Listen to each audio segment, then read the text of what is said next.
Narsipatnam rural పోలీసులు వైఎస్ఆర్సీపీ కార్యకర్తను చిత్రహింసలకు గురిచేసిన ఘటనపై మాజీ ఎమ్మెల్యే శంకర్ గణేష్ మరోసారి ఆగ్రహాన్ని వ్యక్తం చేశారు. సీసీ ఫుటేజ్ పరిశీలనకు రావాలని పోలీసుల ఆహ్వానం మేరకు ఉమాశంకర్ గణేష్ నర్సీపట్నం పోలీస్ స్టేషన్కు వెళ్లారు.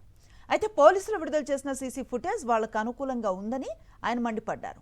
వైఎస్ఆర్సీపీ కార్యకర్తను అదుపులోకి తీసుకున్న దగ్గర నుంచి విడుదల వరకు పూర్తి సీసీ ఫుటేజ్ ఇవ్వాలని డిమాండ్ చేశారు. పోలీసులపై తప్పుడు ఆరోపణలు చేయాల్సిన అవసరం తమకు లేదని, బాధితుడు చెప్పిన విషయాలనే తాను మీడియాకు తెలిపానని ఉమాశంకర్ గణేష్ స్పష్టం చేశారు.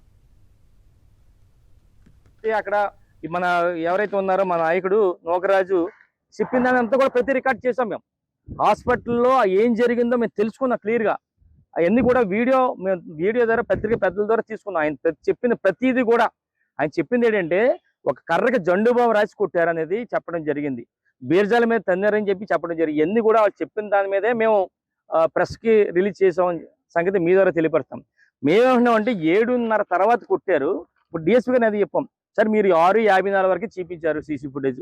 మాకు కావాల్సింది 6:55 నుంచి రాత్రి 10 గంటల వరకు కూడా ఆయన అక్కడ ఉన్నాడు. 10 గంటల వరకు కూడా సీసీ ఫుటేజ్ అడిగాం. ఆయన ఏమంటారంటే లేదంటారు. ఇక్కడ లేదు, మళ్ళీ ఎస్పీ గారు ఆఫీస్కి తేవాలంటారు. నాకు ఆశ్చర్యంగా అందదు. ఎందుకంటే ప్రతి సీసీ ఫుటేజ్ ప్రతి నిమిషం కూడా ఇక్కడ రికార్డ్ అవుద్ది. నర్సీపట్నం రూరల్ స్టేషన్లో కానీ ఎక్కడైనా సరే రికార్డ్ అవుద్ది. వీళ్ళు కావాల్సింది ఏంటంటే అక్కడ లాగిన్ ఏదో ఉండొచ్చు ఎస్పీ గారి ఆఫీసులో. డిఎస్పీ గారు లాగిన్ అడిగితే 1 నిమిషంలో ఇస్తారు లాగిన్. తీసుకున్న 6:54 నుంచి 10 వరకు ఏం చేయాలి? ఇప్పుడు మీ సమక్షంలో చూపించాలి కదా. అంటే 6:54 ఎందుకు క్లోజ్ చేశారు మాకు అర్థం కావట్లేదు. మరిన్ని అప్డేట్స్ కోసం ఛానల్ ను సబ్స్క్రైబ్ చేయండి. నోటిఫికేషన్స్ కోసం బెల్ ఐకాన్ పై క్లిక్ చేయండి.